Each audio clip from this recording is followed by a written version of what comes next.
मुकदमा दर्ज कराया गया था, क्या था मामला? मेरे द्वारा एक समाचार संकलन के लिए प्रियंका मौर्य जी को फोन किया गया और फोन उनके पति द्वारा उठाया गया। उठाने के बाद बताया गया कि मैडम व्यस्त हैं। हमने कहा ठीक है मैडम व्यस्त हैं, तो जब फ्री होंगी तो आप बात कराइएगा। इतने पे फोन कट जाता है।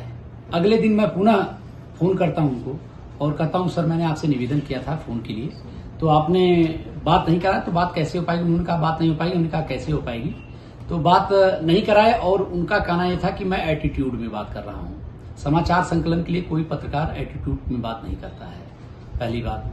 और मेरे द्वारा 2 बार उनको फोन किया गया, दोनों बार बहुत ही संयम के साथ फोन पे वार्ता हुई उनसे और थोड़ी देर में ही वो इतना अग्रेसिव हो गए कि मुझे नाली का कीड़ा और तमाम गालियों से, जो कि अशोभनीय है, कहने में शर्म लग रही है मुझे, ये बात कह नहीं सकता हूं शब्दों को, जिन शब्दों का उन्होंने प्रयोग किया है उसका साक्ष्य मेरे पास ऑडियो के रूप में मेरे मोबाइल में सुरक्षित है।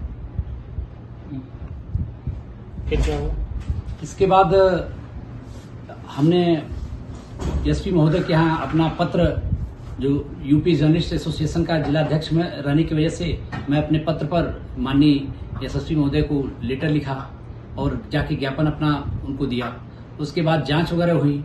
जांच के बाद कल दिनांक 10 तारीख को कोतवाली शहर कोतवाली में आदेशित कर एफआईआर दर्ज हुई और मैं संविधान पे पूर्णतः भरोसा करता हूं कि कहीं भी मेरे साथ अन्याय नहीं होगा और एफआईआर जांच करके हुई है। कहीं न कहीं उनके साथ जो भी विधिक कार्रवाई करनी होगी न्यायालय करेगा। जांच किनके द्वारा की गई और किन धारा में मुकदमा दर्ज हुआ? जांच एसएसपी महोदय के आदेश पे एसपी आरए के द्वारा की गई थी। उसके बाद आदेशित हुआ। आदेशित शहर कोतवाल को हुआ था। उसके बाद एफआईआर दर्ज हो गया। वहां पे एफआईआर दर्ज होने के बाद समस्त पत्रकार भाइयों को हमारे पता चला और जैसा कि आप लोग आज हैं यहाँ पे, मैं अपनी पूरी वेदना बता रहा हूँ। एक पत्रकार के साथ इस तरह से निंदनीय कार्य नहीं करना चाहिए था। बीच में हमारे जनपद में आई हुई थी प्रियंका मौर्य जी, सदस्य महिला आयोग, उनके द्वारा इस पूरे प्रकरण पे खेद न जताते हुए धमकी भरा ऑडियो वायरल हो रहा, उनका ऑडियो, और धमकाया गया मुझे, और जो मुझे कहने में बड़ा मतलब अशोभनीय लग रहा है, कष्ट हो रहा है मुझे। ऐसा उन्हें नहीं करना चाहिए क्योंकि वो एक संवरान पद पे बैठी हुई हैं और कोई भी बात कहने से पहले उन्हें सोचना चाहिए था कि मैं क्या और किसके लिए कह रही हूँ। जिन महिलाओं के लिए आप बात करना चाहते तो उनका क्या मसला था और क्या उनको न्याय आप दिला पाए या उस लड़ाई में आप कहाँ थे?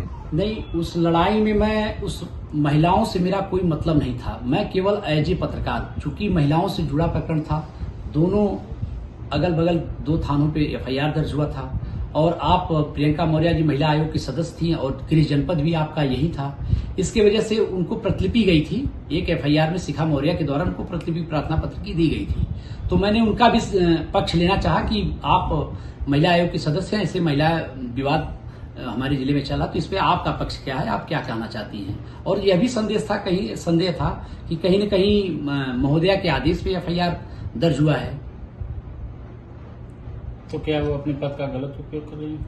वह अपने पद का सरासर गलत उपयोग कर रही हैं। जिस तरह से उनका बयान और बयानबाजी उनके पति द्वारा अभद्रता की जा रही पत्रकारों के साथ या अन्य अधिकारियों के साथ, वो कहीं न कहीं निंदनीय है, गलत है।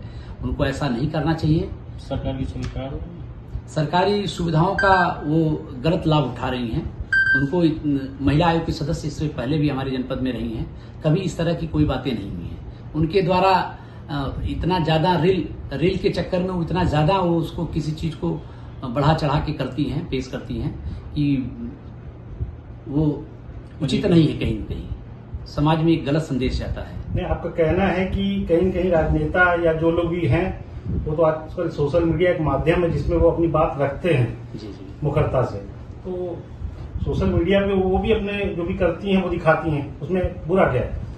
नहीं, उसमें बुरा कुछ नहीं है। उसमें मैं नहीं कहता हूं बुरा है। जो उनके दायरे में है, जो उनके दायरे में वो करें, वो उनके कहीं भी उनके कार्य क्षेत्र में कोई हस्तक्षेप नहीं है। उनका कहना है कि कोई पत्रकार जब फोन करेगा तो उनके टोल फ्री नंबर पे फोन करेगा।